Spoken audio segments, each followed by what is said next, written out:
moving. All right, well, let's get this party started. So I want to welcome everybody to our Zoom tonight. My name's Amanda Macaluso. I am the Girls Camp Director. I grew up in Australia actually, and came on over to be a counselor here for a summer many moons ago, and enjoyed it so much. I will be celebrating my 32nd summer with Hayo-Went-Ha Camps this year. So welcome. And my name is Dave DeLuca. I get to serve as the executive director of our camps, but I'll tell you a little more about this a little later, but I'm going to be stepping in and serving as the interim camp director of our boys camp this summer, and looking very much forward to it. So again, we're so pleased that you all have joined us tonight, and we'll take a little while to explain our camps and certainly give you an opportunity to ask some questions toward the end. All right. And now my camera, the thing is not progressing. We'll see.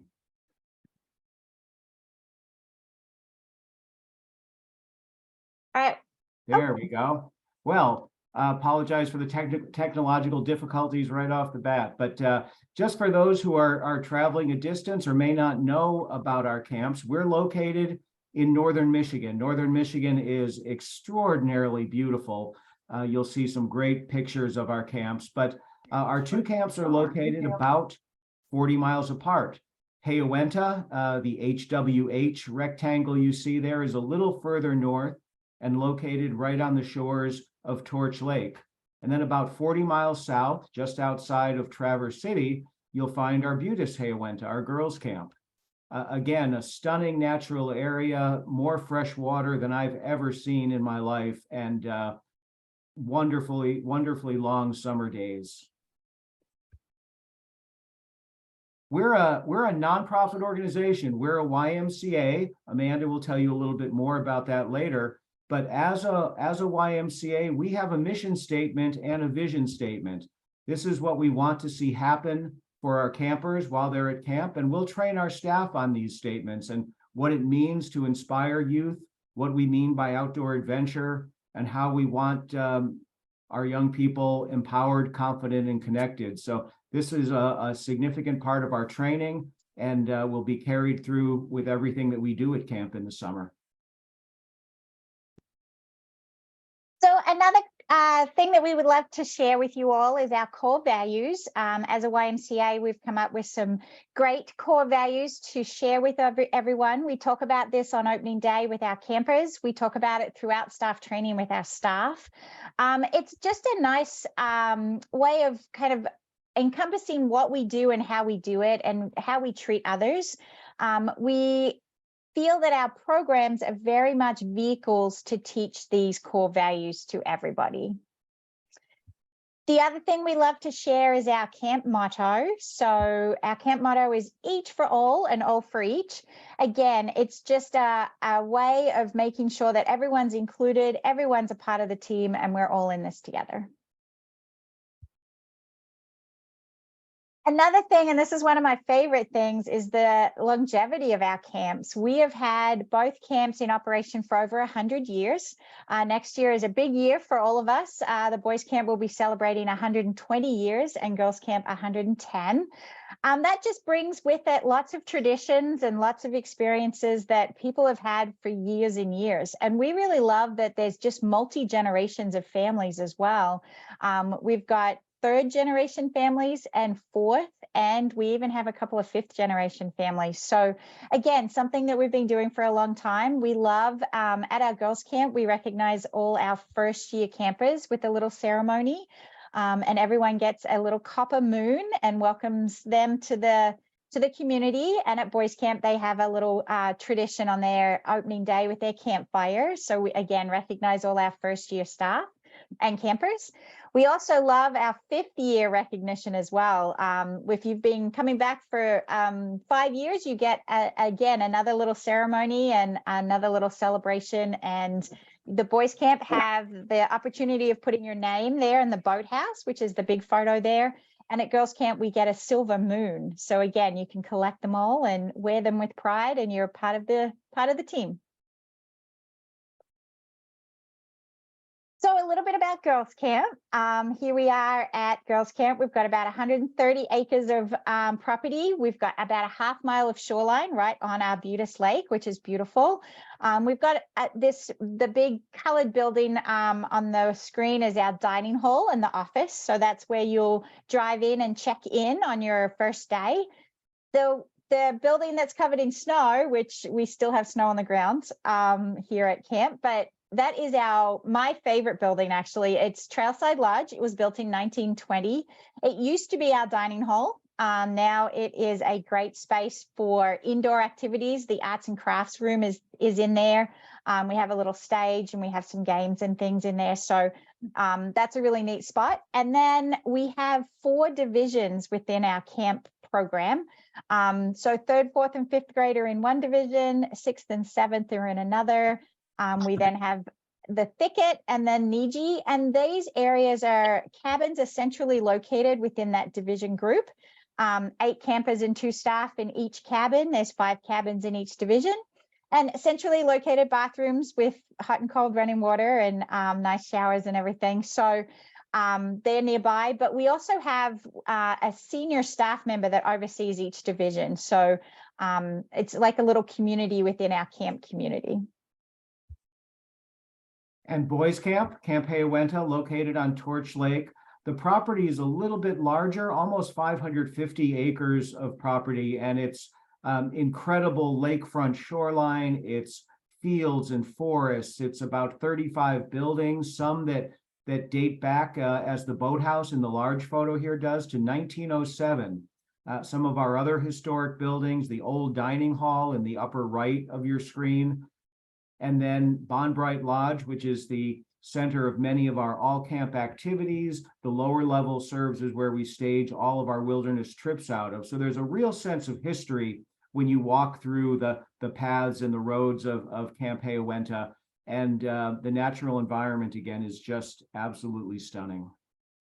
Just like Amanda said, there are 4 divisions at our boys camp where the boys are divided into larger groups by grade and then into cabin groups by the particular grade that you happen to have finished.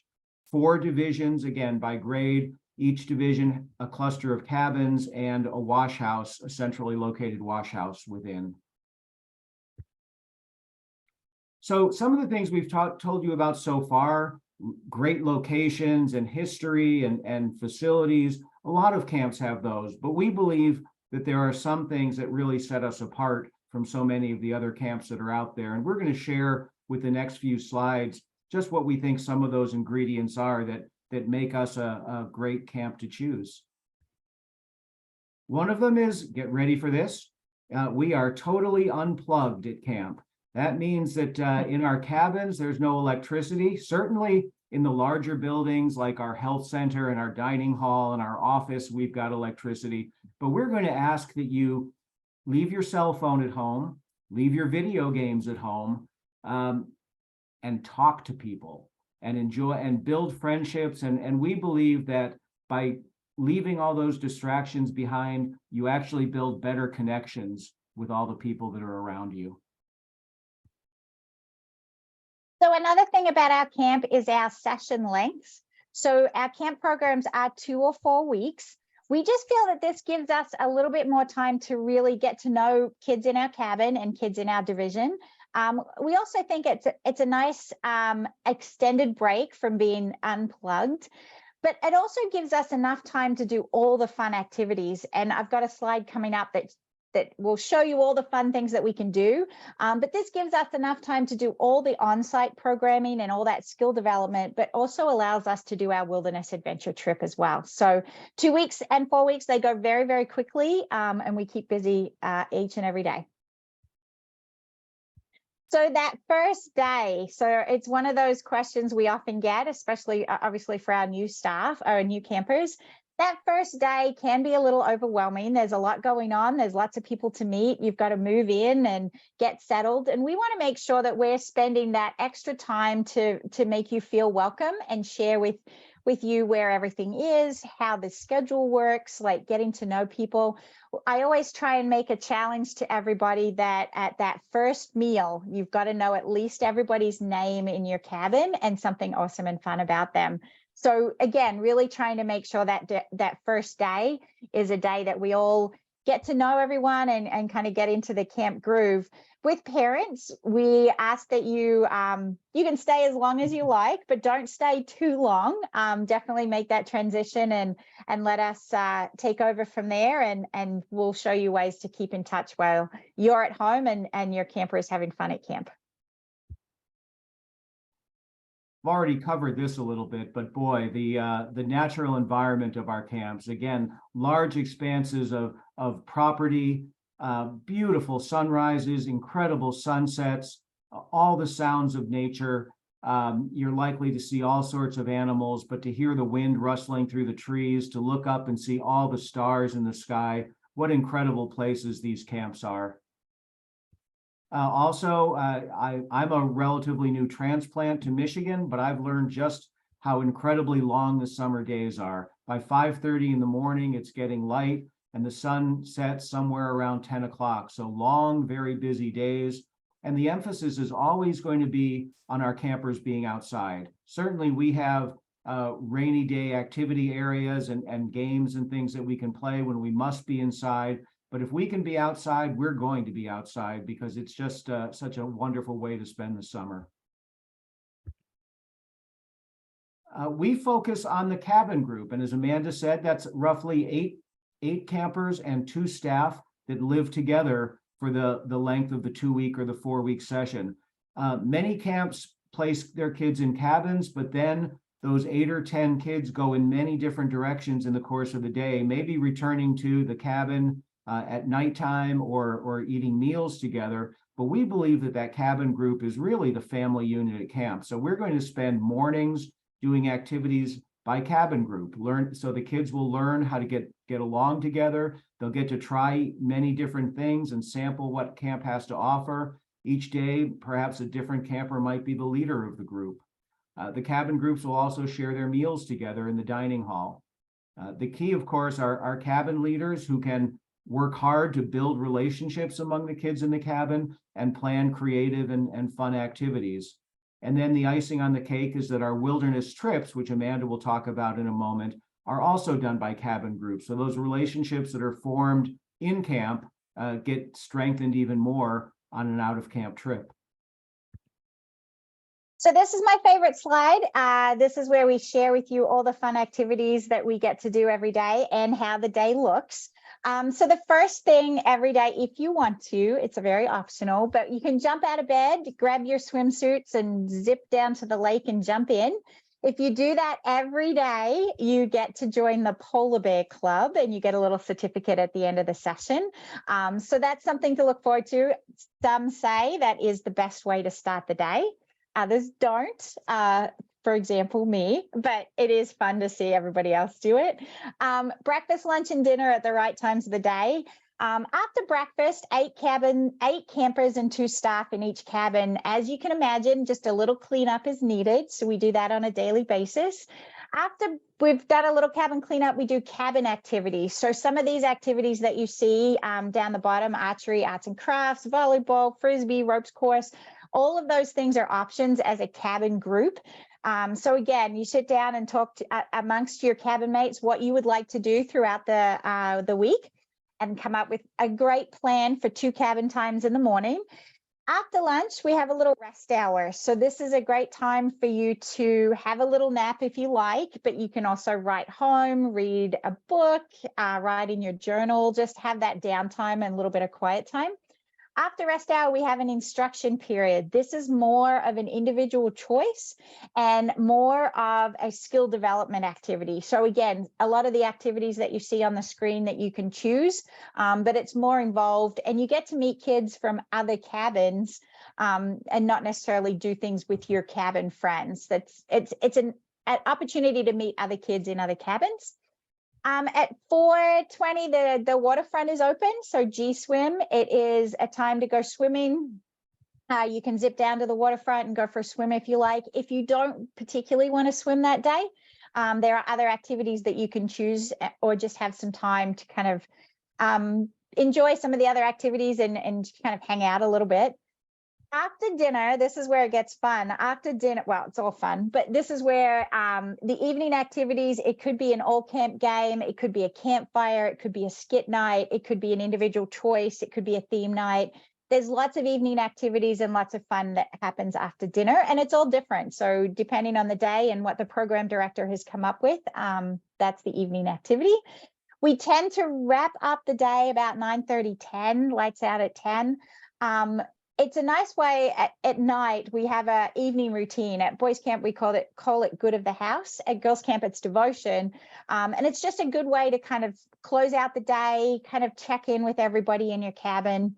Sometimes there's a little question to ask, and it's interesting to see what answers are. And again, just time to kind of reflect and kind of wind down from the day. That's Monday through Friday. Saturday is what we call Super Saturday. So it's an all camp, all theme, all fun, crazy fun day. It could be a Harry Potter theme. It could be the Olympics. We've had cowboys versus aliens, so a little bit of a competition. Again, just depends on the program director and the thoughts that they've got for the theme. And then Sundays are a little low key. We do a little bit more of a cabin cleanup on Sunday because we've all been there for a week. So our cabin needs a little bit more of a cleanup. And then we have a little chapel service, and the chapel service, both camps have these really nice chapels right at the water. You can look out over the water. Our oldest cabin always presents the chapel service, and it's really just a reflection and the topics that they kind of talk about and work around.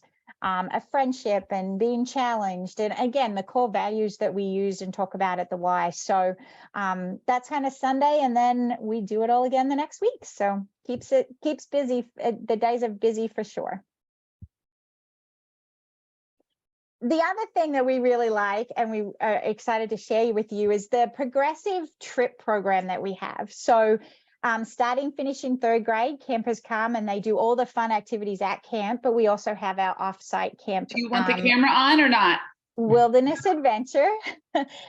So finishing third grade stay overnight on camp. And then the trips get a little more challenging. We feel like they're appropriately challenging for the age group.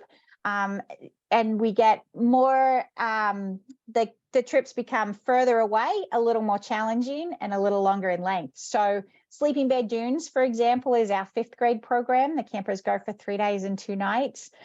We go to Pictured Rocks National Park and the campers stay for a week. And then our Royal National Park is another state national park that we go to. We do go to national parks and state parks throughout Michigan and Southern Ontario. And then our awesome oldest camper trip is to Alaska. So we send our campers out to Alaska. They literally hike a mountain all the way out. We fly into Juneau and then catch a ferry to Haines, and we use an outfitter out there.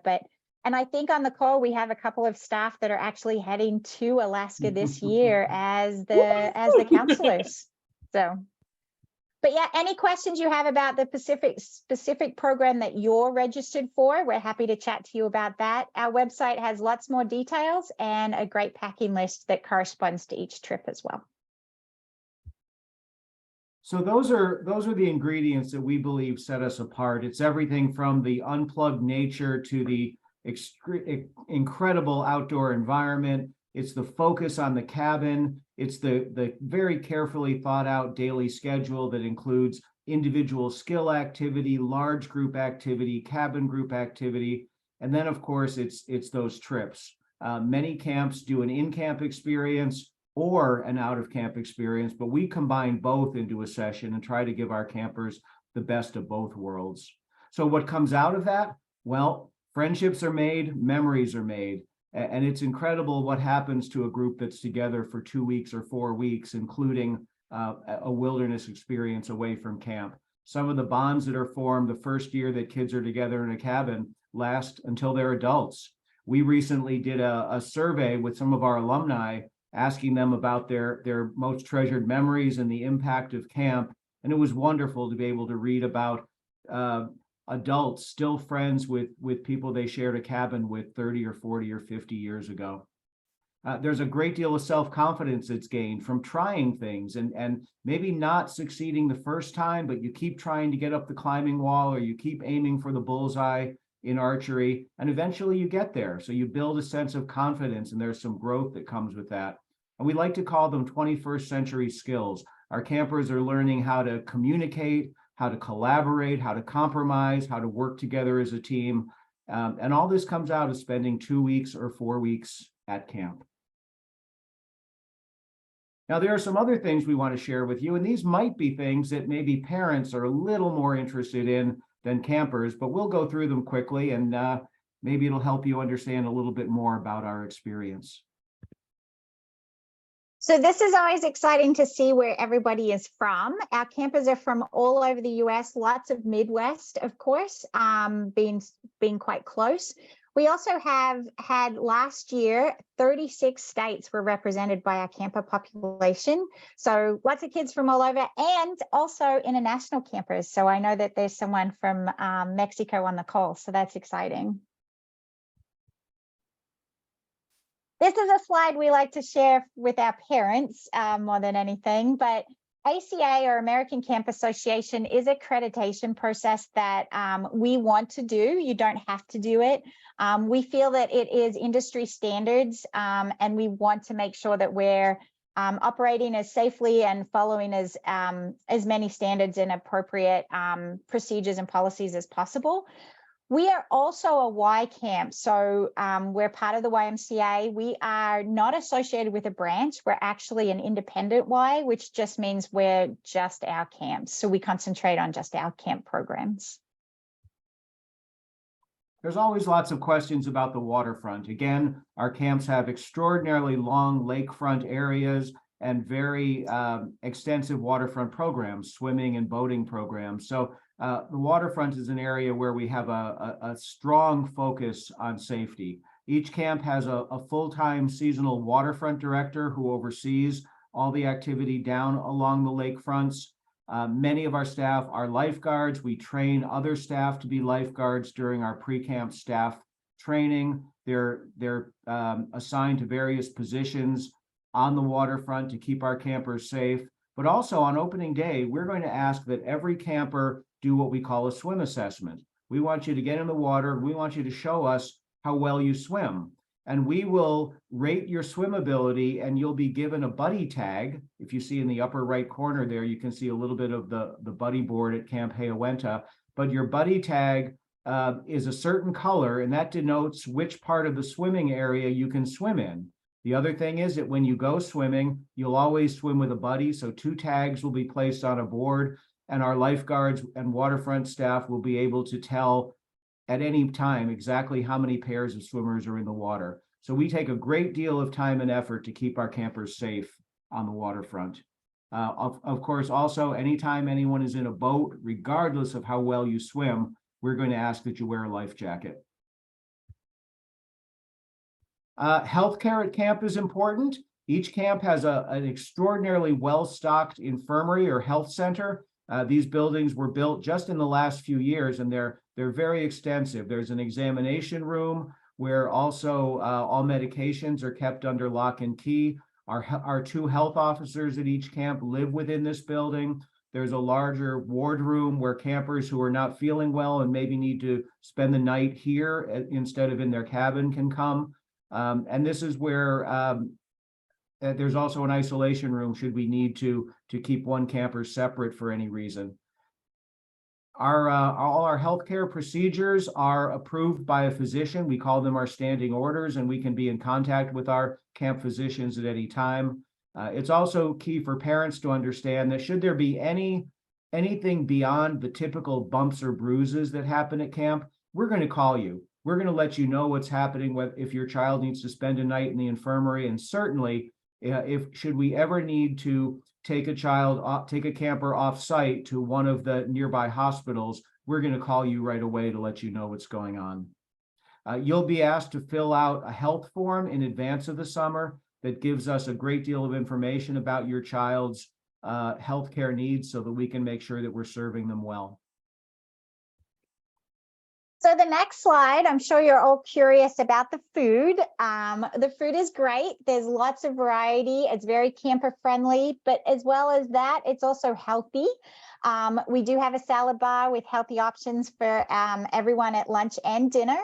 We also cater as much as we can to our food allergies. So if you have, we're gluten aware, nut aware, I think there's dairy aware, and vegetarian options is definitely a possibility as well. So again, if any of these things are describing you, we just need to let us know. You can put it on your health form or just email the camp directors and we pass that on to our food service staff so we can always have good options for you. The meals are also what we say is a program area. There's always announcements, there's always songs, something is always happening in the dining hall. So even though it's just a meal, it is also a camp program. Well, one of the key parts of camp obviously is our staff, and I see a couple of smiling staff on the call this evening, but we're really proud of our staff. So many of them have grown up as campers in our camp. So when they are the cabin leader for a group of first-time campers, they know exactly what it was like to come to camp as a first-time camper, as a younger boy or girl. We go through about 2.5 weeks of staff training with our staff. There are certification trainings, as you see in the lower part of this screen. But after we get our staff certified and highly trained, we're going to teach them all about behavior management, creatively leading activities, safety and emergency procedures. So they emerge from that training extraordinarily professional and ready to go in delivering a great experience to our campers. Of course, a couple of other things. There's a pretty stringent selection process. All staff are background checked. Those who drive for us have driving checks done. And then in addition to the counselors and the frontline program staff, we also have a group of senior staff. We call them our administrative staff, who oversee the various areas of camp and are really the extension of the camp director's eyes and ears out there in camp. So while we're all at camp having such a fun time and you're all at home wondering what's happening, there's a couple of things that you can do so that you can get a snippet of the fun. We use Bunk One, which is a photo sharing platform. We update the photos at least every other day, but sometimes it's even every day. You can have a little snapshot of what's happening and see if you can see your camper. Bunk One also has a really neat feature of face recognition. So it is a little bit more of a fee, but then you can log on and your camper's photos come right to the top so that you don't have to look through everything. That is also Bunk One, our way of getting email back and forth to you. So you can email your camper. We print it off and then we put it in their mailbox just like a regular letter. We also have with Bunk One the option of you sending a second sheet of paper that the camper can write on. They can write just an old-fashioned way. They can't necessarily type and email you that way, but they've got this option on Bunk One that you get the letter from the camper and then we scan it back to you. So you'll get a letter back. We do everything we can to make sure the camper does that. Sometimes they're having too much fun and they just don't get to do it. We do encourage also letters the old-fashioned way, snail mail. On Tuesdays, we have a mail meal, or Ticket Tuesday is what we call it at Girls Camp. And it's another way to encourage the campers to write home to you. The other thing is we will send progress reports as well. So if your division leader, that senior staff member that oversees that division that your camper is in, they'll send you a specific email, just kind of an overview of that program and what that your camper's cabin is up to. But also any questions that you have, if you've got any questions at all, please feel free to give us a call or an email and we can follow up and make sure you get the answers. But yeah, things happening at camp and sometimes no news is good news. So keep that in mind as well. I do like to share on this screen that we always have some amusing stories of parents that are looking at photos. I've had the call from the parent that has seen a picture of their child and said, you know, he just doesn't look happy. Can you find out how he's doing?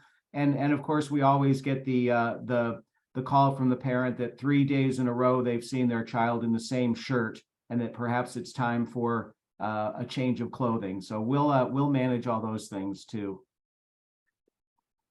So I introduced myself at the beginning of this presentation as the executive director of Hayo-Went-Ha Camps, but I'm also going to be stepping in this summer as the interim director at our boys camp. Bill Hinton, who's on this call managing the technical aspects of it, is actually wrapping up his tenure at Hayo-Went-Ha. Tomorrow is his final day at work. Bill will be moving on to become the CEO of a Y camp in Pennsylvania, and we couldn't be happier for him. It's an extraordinary opportunity for Bill. We're certainly disappointed to have him leave us. He's done some great things in his time at Hayo-Went-Ha. Unfortunately, the timing of Bill's leaving just doesn't allow us to go through a really elaborate search process, pick his successor, and bring that person in time to manage the summer this year. That new director would probably arrive in May. That's a little late for somebody to come in and inherit a full staff and try to learn a new camp program. So I've been around for the last couple of years, and I've seen things at our boys camp. I see the many things that we do extremely well, but I also see some things that I think we could do a little bit better. So I'm going to step in. I know the staff, many of the staff, and I'm getting to know the camp families. So I think it's going to be a relatively seamless transition, but I'm going to serve in two roles this summer as the executive director and the summer camp director. But what will allow me to do this and for it to go well, I'm hiring 3 extra seasonal administrative staff to help me manage different aspects of camp. One will oversee program, one will oversee cabin life, and the third will oversee the operational side of camp, food service and healthcare and the office. And with those 3 extra people, I'm highly confident that we can make this work, and it's going to be a great summer at our boys camp. So I think we just have a few quick questions before we move on to our little quiz here that we have at the end. There was a question about sleeping bed dunes. So with all our trip program, we will make sure that the campers are aware of where they're going and what their expectations are out in the field. So we'll sit down and we'll go through the itinerary and we'll show them the maps. We also want to make sure all our equipment is ready and people know how to use it and care for it. We'll also go over some of the menus, what they're going to be eating out on the trail. We also want to really make sure that we're doing our Leave No Trace program as well. We want to leave our state parks and national parks exactly how we found them, or maybe even better. So I think it was Lila, do you have any other questions specifically about the sleeping bed dunes? If you want to jump on and ask the question, we're happy to follow up.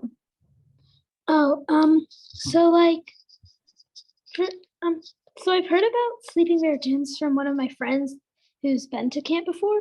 Awesome. So, but she was saying things like that you're not supposed to change clothes. Is that true? That you're like not recommended to change clothes there? Well, we pack minimally, so we probably can't pack too much, but you certainly can take a couple of t-shirts and a couple of pairs of shorts and a sweater. So you're going to have everything that you need, and you're gone for 3 days. So you head off the first day, you change because you're out in the field on the second day, you change on the third day, and then you zip on home. So we'll go through that with you and make sure that we've got what you feel, comfortable with, and we'll go through and make sure you've packed everything that we need you to pack as well. Okay, and do they have bathrooms there? At Sleeping Bed Dunes, there are bathrooms, Okay. yes. They're just the standard little national park bathrooms. They're not fancy, but they definitely have bathrooms. Yeah. Okay. Awesome. Well, thank you. We'll see you soon. And then I think there was one other question. I think, Cheryl, you have some questions as well. If you want to jump on. Yeah, I had a couple of questions about the trip that I was going on. It's a 4-week, 6th, 7th grade, I think, where you go hiking And In Pictured Rocks, right? I think so. Is this Gwen? Yes, this is Gwen. Hi, Gwen. Well, Hi. I can chat to you about Pictured Rocks anytime you want, but Pictured Rocks is another great opportunity. It's finishing 6th grade. Both boys camp and girls camp go up there. Again, that's a national park, so that's a permitted park, and we've already secured the permits, and we know where we're going from one night to the next. It's beautiful up there. The lakeshore is amazing. You actually spend some time walking along Lake Superior to your next campsite. But again, we can chat.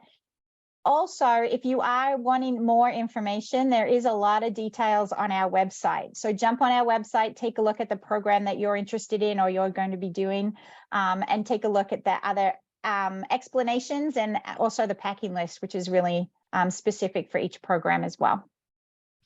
Okay, thank you. Awesome. And we are recording this, so I'll put this on the website and show and maybe even Facebook as well, so that you can all jump on later and share it with other friends or people that couldn't make the call.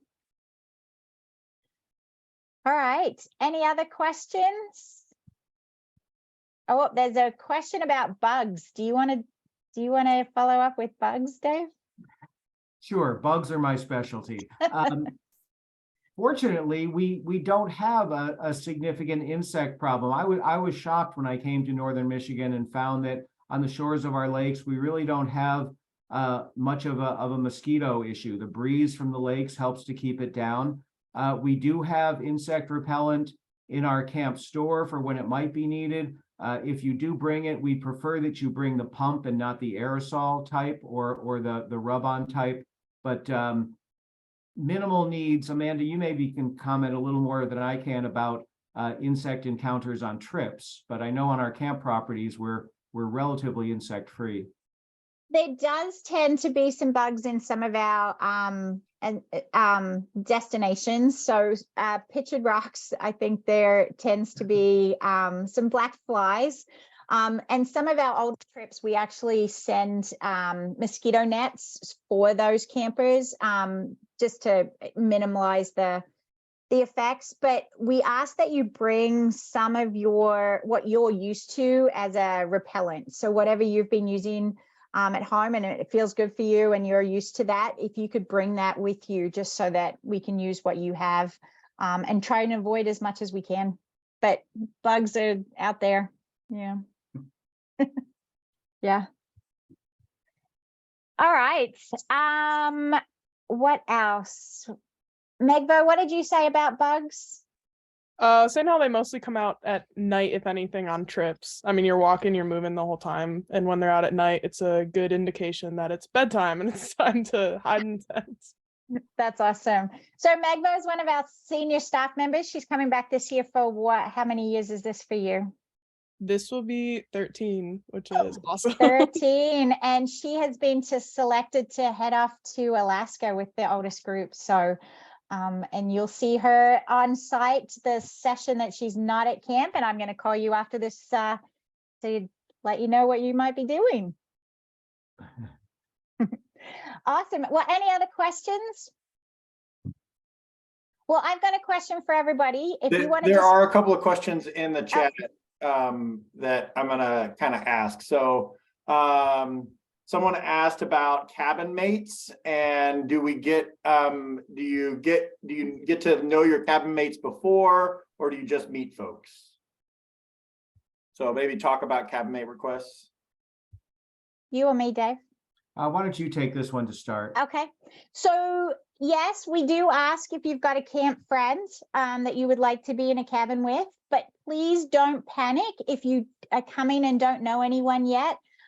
We will certainly make sure that you have 7 new friends by the first day. But if you do have someone that you are coming to camp with and you're in the same cabin, the same program at the same time, and both want to be together, let us know so we can make that happen.